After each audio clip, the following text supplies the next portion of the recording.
उससे पहले शायद आपने कैमरे पे भी काम किया है, शुरुआत वहीं से हुई? मेरी शुरुआत हुई साहब कि मैं परिवार में फोटोग्राफी का काम था। जी। मेरे ताऊ जी के जो बेटे थे उनका स्टूडियो हुआ करता था, हम उस पे जाते थे। हम्म। क्यूरियोसिटी, मैं इस फील्ड में कैसे आया, क्यूरियोसिटी हुई इस तरीके से कि एक शादी के अंदर एक कैमरामैन बेचारा कैमरा चला रहा था। तो पहले कैमरों में फंक्शन आता था कि ऑटो फोकस। तो लेंस ना अपने आप, अब तो नहीं होता, अब तो अंदर से इंटरनल उन्होंने चिप लगा दी है, लेंस अपने आप घूमता रहता था। तो मेरे मन में वो क्यूरियोसिटी आई कि लेंस घूम कैसे रहा है।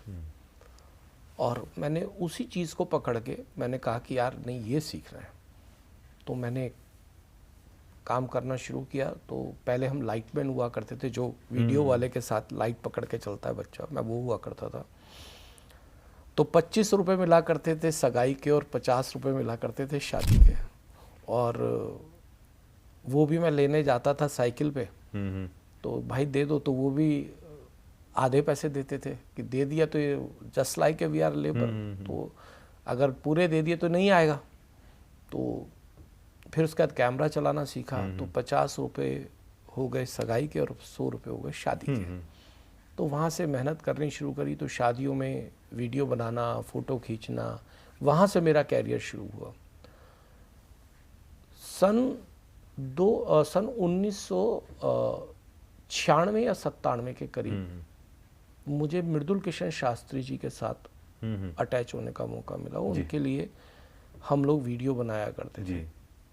तो वहाँ से धार्मिक यात्रा शुरू हुई कि उनकी वीडियो कवरेज करते थे, 3 कैमरा लगा के वीडियो कवरेज करते थे। उस समय भी क्योंकि मैं टेक्निकल थोड़ा सा हूँ, तो उस समय भी हमने कैमरों के ऊपर से कैमरामैन ख़त्म कर दिए थे। अच्छा। लोग कहते थे कि बीच में कैमरामैन खड़ा होता है तो डिस्टर्ब करता है। तो मैंने क्या किया कि कैमरे के नीचे पेंटिल्ट मोटर्स आती हैं, आजकल आपने देखा होगा, सिक्योरिटी सिस्टम में भी यूज़ होती है।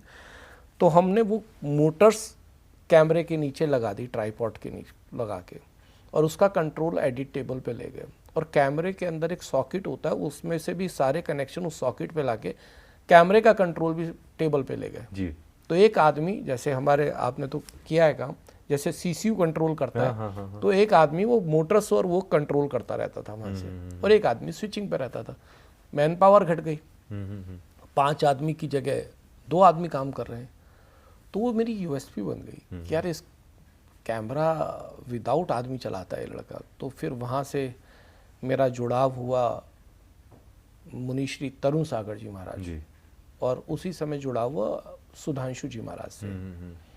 तो मैं तरुण सागर जी महाराज के लिए रिकॉर्डिंग्स करता था, सुधांशु जी के लिए करता था और इनके लिए करता था। और इनको कैसेट, पहले वीसीआर आता था, कैसेट कॉपी होके इनकी स्टॉल पे बिकने आती थी। तो रात रात भर उसकी कॉपियां बना के स्टॉल पे दिया करते थे। जीवन चेंज कैसे होता है, एक दिन 1 घंटा में जीवन चेंज हुआ है। तो मेरे को पूज्य सुधांशु जी महाराज जी के यहाँ से फ़ोन आया कि बम्बई में कार्यक्रम है, वहाँ रिकॉर्डिंग के लिए जाना है। तो हमने कहा ठीक है। तो हमने अपना पूरा सामान वामान लेके और हम बम्बई चले गए। वहाँ सुखानंद धर्मशाला है, सीपी टैंक में, पुराने समय की बातें याद रहती हैं। तो वहाँ हम रुके। कफ परेड में जीडी सोमानी स्कूल है, उसके अंदर उनका कार्यक्रम था। तो वहाँ खड़े थे। तो वहाँ के लिए तो लोगों के लिए नई चीज़ थी कि यार ये आ क्या गया, अपने आप कैमरे चल रहे हैं, कोई आदमी नहीं है। तो एक आदमी आया क्यूरियोसिटी से मेरे पास में, बोला कहाँ से आया भाई? मैंने कहा दिल्ली से। अच्छा, क्या करता है? मैंने कहा जी रिकॉर्डिंग करता हूँ। बैठे रहे देखते रहे। उसने बोला कितने बाबाओं की रिकॉर्डिंग करता है? और दिल्ली वाले 3 के करते थे, 5 बता दिए। तो थोड़ी सी बढ़ा के बता दी। तो उसने कहा अच्छा, तो अगर हम तेरे से सॉफ्टवेयर मांगे तो देगा? अच्छा। मैंने कहा जी वो क्या होता है? मैंने तो सॉफ्टवेयर वो सुना था भाई, सीडी में जो कंप्यूटर में डलता है। मैंने कहा वो क्या होता है? कह रहे ये जो रिकॉर्डिंग तू मांग रहा है। मैंने कहा जी वहाँ स्टॉल पे बिक रही है, वहाँ से ले लो।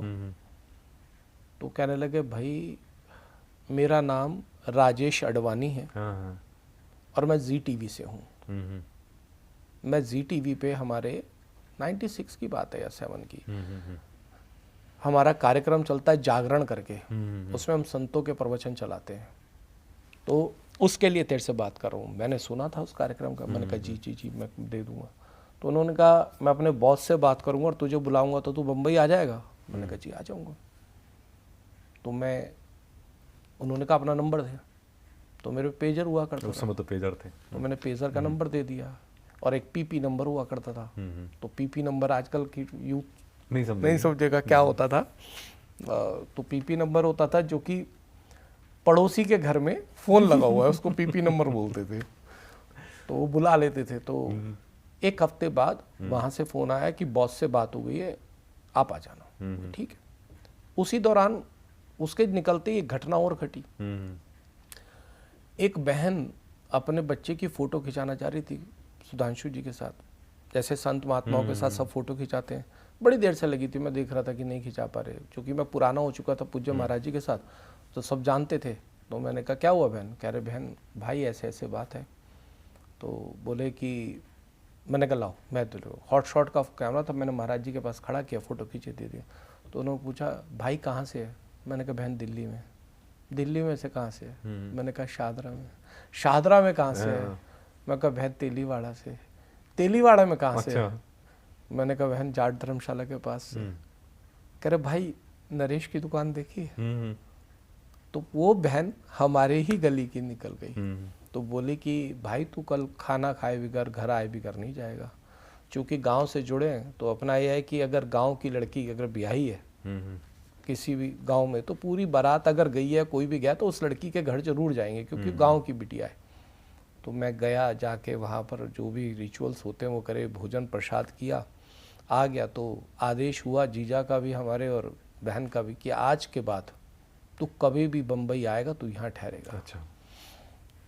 उनका घर था वर्षा बंगलों के पास में, मालाबार हिल पे। हाँ। और बहुत अच्छा परिवार, साध परिवार, बहुत सात्विक परिवार, आज भी मेरे से जुड़े हैं, मेरी बहन है और जीजा भी बहुत अच्छे हैं, दोनों जुड़े हैं मेरे से। तो ईश्वर ने ये किया कि काम का सहारा बना दिया और रहने के लिए बम्बई में घर दे दिया। एक हफ्ते बाद फ़ोन आता है कि आप आ जाओ। अब मेरे पास कोई कैसेट नहीं थी, मैं किसकी लेके जाऊँ? तो मैं तरुण सागर जी महाराज के पास गया। मैंने कहा महाराज जी ऐसे ऐसे बात है। उन्होंने सहज स्वीकृति दे दी। कहने लगे तू मेरी कैसेट लेके जा और दिखा क्या। तरुण सागर जी महाराज क्या थे कि एक लाइन स्लो बोलते थे, एक लाइन बहुत फास्ट बोलते थे, एक लाइन। और दिगंबर जैन साधुओं में उन्होंने बहुत छोटी उम्र में बहुत बड़ा नाम कर दिया था और उनका वर्चस्व था। और तो उनका तो मेरी लेके जा। मैंने कहा ठीक है जी, मैं जाऊं कैसे? मेरे पे तो जाने के भी पैसे नहीं है। तो उन्होंने मुझे 5,000 रुपये दिए और टिकट करा के दी राजधानी की। तो मैं गया वहाँ पर, मंच स्टेशन पे उतरते जीजा मिल गए, घर चले गए, क्योंकि बम्बई में घर तो हो ही गया था। 4 घंटे मैं जी टीवी के रिसेप्शन पे बैठा इंतज़ार करता रहा कि जो शख्स थे उनका नाम बड़ा भारी भरकम था और वो थे नहीं, कहीं मीटिंग में गए हुए थे। तो मैंने उनको इंतज़ार करता रहा, मन में बहुत सारे ख्याल आए, क्योंकि किसी टीवी चैनल के ऑफिस में पहली बार जाके बैठा था। लोगों को देखा, बम्बई वाले लोगों को देखा।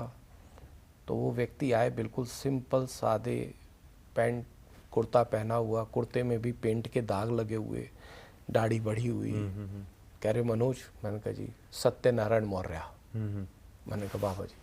मैंने कहा, तो मुझे नीचे ले गए, पहले घुमाया फिराया, चाय पिलाई, कुछ खिलाया पिलाया, घर परिवार के बारे में जाना।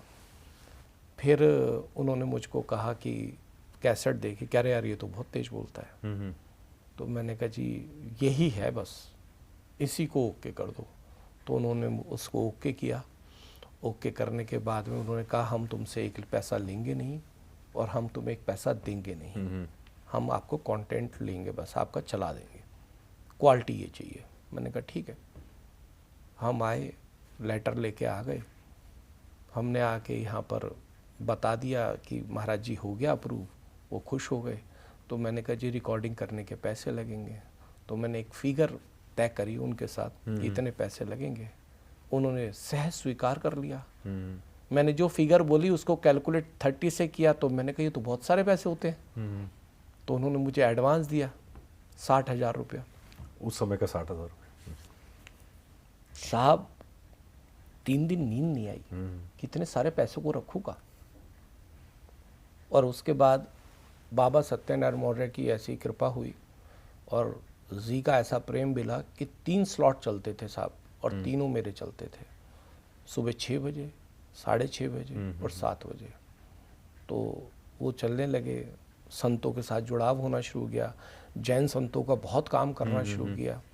तरुण सागर जी, पुलक सागर जी, सम्मति सागर जी, मृदुल किशन शास्त्री जी और ज्ञानमती माता जी, सम्मति सागर जी, अब तो मुझे नाम भी मैं भूल गया, बहुत संतों का काम। तो वहाँ से मेरी नींव पड़ी और ये आस्था और संस्कार 2000 में आए। तब तक 96 तक बीटा कैसेट चलती थी और मेरे पास कम से कम नहीं तो 4000-5000 घंटे का कंटेंट हुआ करता था। अब किसी नए चैनल को आने के बाद कंटेंट चाहिए, तो कहीं से मेरी अप्रोच लगाया, पकड़ा गया कि भाई इस लड़के को बुलाओ। तो उन्होंने मुझे बुलाया, कंटेंट की बात हुई, एक डील हुई, उस डील के अंदर कुछ बातें हुई और 2003 के करीब में मेरा किरीट सी मेहता होते थे आस्था के मालिक, उनके साथ एक अनुबंध हुआ। चूँकि मेरी खुद की कंपनी पहले से ही थी और मैं पहले से ही काम कर रहा था, एक अनुबंध हुआ कि आप हमारी नॉर्थ इंडिया की पूरी मार्केटिंग देखेंगे और जितनी प्रोडक्शन होगी वो आपकी कंपनी करेगी ऑल ओवर इंडिया। और वो अनुबंध आज तक चलता है साहब। एक कंपनी भी है और जो कि पूरे सबको पता है, अब मैं नहीं देखता, उसको टीम देखती है, मैं तो आज तक यही संस्कार से फुर्सत नहीं होती। तो जो पुराने बच्चे हैं वही देखते हैं, अपने काम करते रहते हैं और वो चल रहा है। वहाँ से जीवन चेंज हुआ। लेकिन मैं एक व्यक्ति को जीवन भर ही नहीं भूल सकता, उनका नाम है बाबा सत्यनारायण मौर्य। धार्मिक फील्ड के अगर जनक इस इंडस्ट्री के कि भाई धार्मिक चैनल होने चाहिए, धार्मिक चीज़ें टीवी पे आनी चाहिए, वो सोच बाबा सत्यनारायण मौर्य की थी।